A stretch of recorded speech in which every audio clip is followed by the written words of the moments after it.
Welcome to my vlog, and it's been quite a while since I made my last vlog. I feel like my last video was about my graduation last year. So, ang dami nang nangyari in the span of 1 year, and I just wanna catch up with you guys. First and foremost, of course, we graduated, right? And it took me a few months to get a job. Also because I wasn't cleared with my medical, which we will get into that. I did get a job in Makati as an events marketing and sales and marketing officer pala. But like mostly focusing on events, which is good. I get before I got a job, it was like around January of 2025. I did get a biopsy, and then I found out that my lung or this bump sa tagiliran ko is somewhat cancerous. Like hindi siya benign, but like this type of cancer is an atypical cancer na kumakalat sa katawan.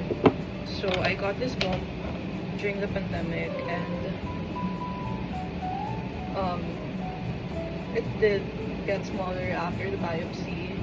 It's always been there ever since, and hindi naman siya lumala, hindi siya dumugo or anything like that. So like I didn't really pay attention to it until job hunting, because I was about to get this job from a different company, and then I wasn't cleared because of my medical, and it's because of that. I did get a job in March, and we are in a relationship with my first love. We did reconnect because he randomly sent like a TikTok video, and then he started a streak, and then from there naging conversation, and yeah, we are in a relationship with him, and I'm really happy with what we have now. Then after that, we did travel a lot. We went to Singapore for our first Valentine's. We also went to Bohol in September with his cousins and his cousins' girlfriends. Also, because of my job, I did get to travel a lot. During our first visit to Cebu, we didn't get to do much because dami ding nangyayari doon na work-related, so hindi na kami masyado nakapasyal.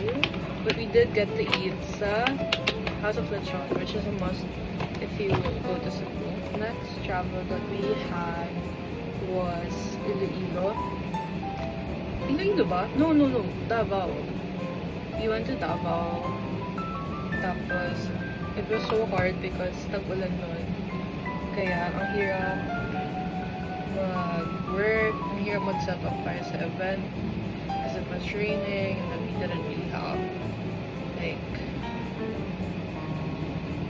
our own car, so we had to like book Grab all the time. We had to book Lalamove to transport our things.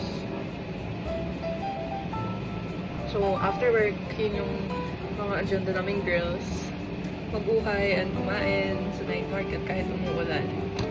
So, it was so funny because the night market wasn't really covered. So, habang naglalakad kami, nakapayong kami. And then, so, as in bumabagsak yung ulan, tas kumakain kami sa tent ng pusit, ng barbecue. So, super nakakatawa lang isipin. Let's go to Iloilo. I feel like Iloilo is my favorite one. Kasi, iba yung lighting sa Iloilo. I gotta say, like, the lighting there is so nice. Hindi siya mukhang Pilipinas. And also, ang sarap ng siopaw nila. Kasi, nagdala yung partner ng co-work namin ng siopaw from Iloilo, the big one.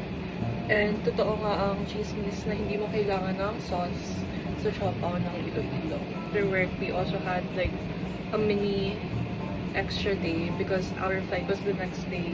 No, I think that was like 12. I don't remember too much, but we did have an extra time. So what we did was we went to the museum there, yung Emperador Museum, tsaka yung MOCA, right?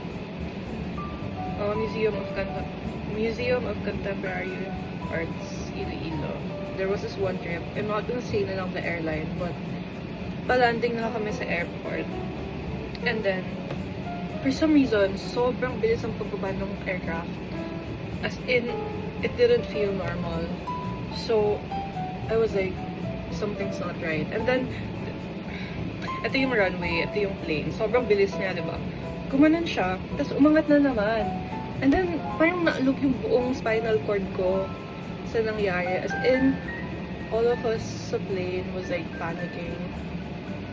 And may mga umiiyak na yan because of what happened. Because it wasn't normal for us.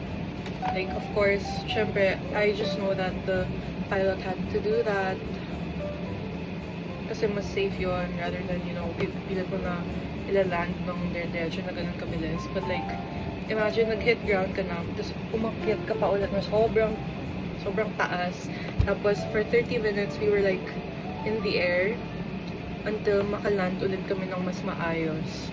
And it was so traumatizing because hindi nga siya normal. And like, ang sakit ng katawan naming lahat dahil sa impact. Ever since, hindi na kami umulit sa airline na yun. Fast forward to like the per months, we had to go back to Cebu for another event. And I feel like this is also my favorite trip kasi ito yung trip na tumakbo kami sa NCLEX. Tama ba? Yeah. NCLEX? Basta yung bridge ng Cebu. I forgot. Sorry, my brain's all scrambled because I'm on my period and my head hurts. Kaya, hindi masyado nag-function yung utak ko. But yeah, we did run there super duper early in the morning before our work. And we also wanted to catch the sunrise. Layo pala niya. As in, I thought it was like just the bridge. Pero ang haba pala niya, it was like around 10 kilometers. Pero kasi 8 or 9 kilometers lang yung na-record ko sa Strava because I started it late. But all in all, around 10 kilometers siya. Tapos, the bridge itself is just 3 kilometers. And then the rest of the run is like on flat ground. Pero kita mo pa rin yung dagat. To a point na hindi na ako umuwi sa bahay because lagi kami naka-check-in somewhere. And it's also all thanks to my boyfriend's mom, Tita Joey, if you're watching.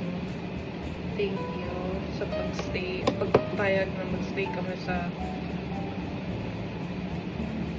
Holiday Inn.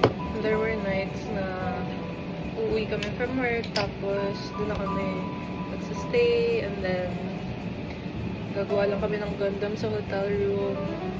Tapos, the next day, pasok na ulit. Tapos, babalik ko yun sa hotel. Yung totoong kwento ko na feel ko, super duper proud ako i-share because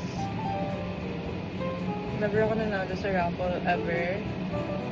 So, merong event na nandun lahat ng hotels in the Philippines. And we were a part of that event. Of course, the event wouldn't be complete without raffle prizes, diba? And then, yung grand prizes, or like major prizes ng raffle was like an all-expense paid hotel stay. Sponsored by the hotels na nandun. There was this one na